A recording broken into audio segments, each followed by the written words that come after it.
Here's what I've learned through Kathy's ordeal with MS. The greatest gift you can give someone is your time and energy, and that you're fully committed to their well-being. First of all, it's important to know she has progressive MS. And because of that progressive MS, it's different than other types of MS. When she first had symptoms, which was the year 2000, she started with something called drop foot. But she could walk. She could hold on to me and she could walk. And then she progressed from there to the point now she's in a wheelchair essentially. She can't stand up on her own. You have to get her up, and she can't move from point A to point B. So it changed the landscape completely. And she's dependent on me. We lived for 14 years in Huntington Woods, and we loved it. You know, our bedrooms were upstairs there. We had 4 bedrooms, but they were upstairs. So Nikki and Samantha would be behind her. I would be in front of her, and I would be pulling, and they would be moving 1 foot at a time up those steps. We realized we couldn't keep doing that. As much as we liked it there, we couldn't stay there. So we moved here to Abbey Road, and it's handicap accessible. And so we have wider doors, a roll-in shower, a ramp to get her in to the house from the garage. So that's how this has changed, a handicap accessible house. When we get up in the morning, I usually have to get her breakfast, and she has a machine where it shakes, and it sort of wakes her body up. She has weights that I give her, and she uses the weights to exercise her arms. And then she might look at her iPad. She can't survive without her iPad. Then I get her ready for the day, and that's, I gotta get her up out of the chair,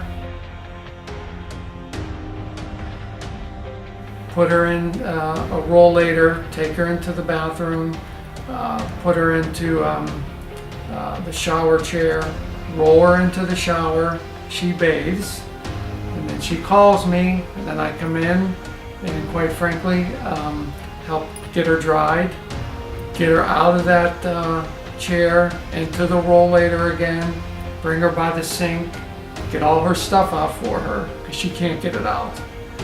And she gets that all done, and then bring her in here and clothe her.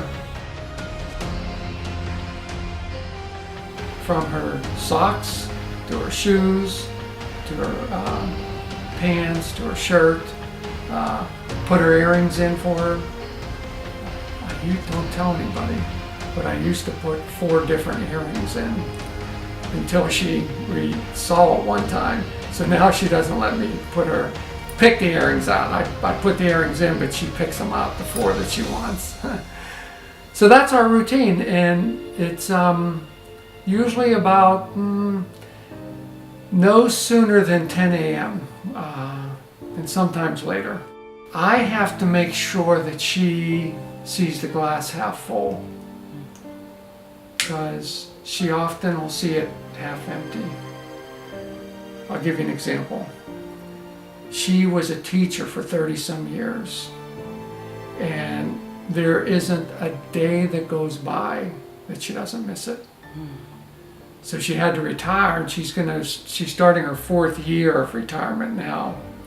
And every day she misses it because she loved it. She was passionate about it. So I have to remind her, but Kathy, you had 35 years of teaching. Some people don't even get a year of teaching and something happens. So that's how things have changed, and how I have to help her look at the glass half full. My goal is to get her out every day. I want her to see the outside. I want her to see the sun, the rain, the snow, the clouds, everything. I take her out every day And even if we just go for a ride somewhere, okay? But, so I get her in the rollator, take her outside, and then we get her in the car. And it's not easy because you always got to pick her up because she can't get up on her own. So you're picking her up and you're twisting her and her knees hurting. She essentially, her right side is, she's weak everywhere, but more on her right side. And one doctor described that she's standing essentially on a noodle, that right leg, because it's so weak. I shouldn't say it's weak.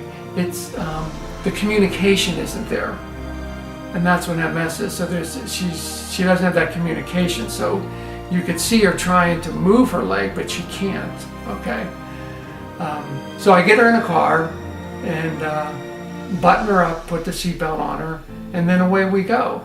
Now when I go places, she doesn't, seldom does she get out of the car because it's too hard. I gotta get her in, get her out, so forth. We found out there's a lot of places that the doors don't open automatically. And sometimes even in retail stores, it's hard to push her through. Bathrooms are a big issue. We're limited in where we can go, her and I. Just together, we're very limited. Don't tell anybody, but we can go to casino because they have a family restroom there, okay? And she does like the casino. So we can go where there's a family restroom, her and I. Anywhere else, we have to have somebody with us. If I do go somewhere and she decides she doesn't want to go for whatever reason, I leave her the house phone, her cell phone, because if the Armstrong goes out, at least she has her cell phone, okay? And we have 2 buttons, separate buttons. One's for the ambulance, one's for the police. And so we have it through SOS security. So I leave that all with her. And then I always make sure I have my cell phone. Today, Rachel was here exercising her. She comes once a week to exercise her. And I had my phone on me. And they called me because I have to get her up into the rollator to bring her outside. So the answer is I can go. I don't go for more than 30 minutes. But I will tell you, she's nervous. Sometimes her sister will come and sit with her. Sometimes our niece will come and sit with her. And then if our girls are home, if Nikki's home, we're fine, we're okay. I never was a cook. She was a great cook. So what she'll do is she'll tell me what to do and I'll do it, okay? So that's one thing. I've learned to iron. Our sister-in-law, my sister-in-law, her sister, always has wanted to iron for us, but I have the time to do it, and it's good for me to learn how to do it. So I've ironed, I take care of the pay the bills, so forth. She can't do it. She has weakness in her arms, weakness in her body. She can't do them. And so I just do them. I retired in order to do this. Like I said, she retired 4 years, it's going to be 4 years now. I retired in 2015, so it's a year and a couple months now. And I did that because, I needed to be here. We still have as many holidays as we can, and other people like myself or Samantha or the girls or Leanne, they have to do stuff, and they do. They simply know that they have to do it, and they do it because she can't do it. Okay. Now, she always wants to get her hand in there and say, do this, or I'm telling you, it's got to be on. Why isn't it on? So she's still involved in that way, but she's not doing it. Yeah, directing us now. Yeah. When you can't walk, it changes the landscape completely. So there's really three things, and I almost daily, if it's God's will, ask Him if He'll do something about them. If He doesn't take MS away from her, that's okay. But if she could walk, and she can't stand, well, she can stand, but you have to get her up, okay? And then she has some days really severe burning because of the nerve endings and so forth. And so those are three things. And so I say to Him, look, God, if you could take all of these away, that would be great.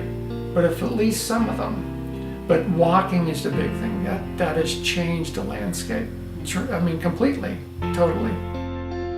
If you were to look around this house, you would see a lot of statues. And coming into, if you were to go into our bedroom, you see St. Teresa. And so I get my strength from above. 2008 is when she got the diagnosis. So I went out to our porch in Huntington, and I said, God, put her on my shoulders and I'll carry her. Now I also asked Him that day if He could give me the lottery number.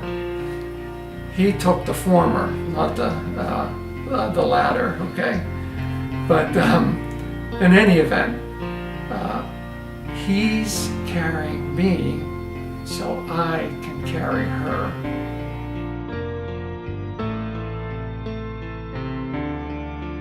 Kathy didn't ask to have this disease, and she certainly didn't ask to have the progressive form of the disease. So I will walk with her as long as I can, every step of the way.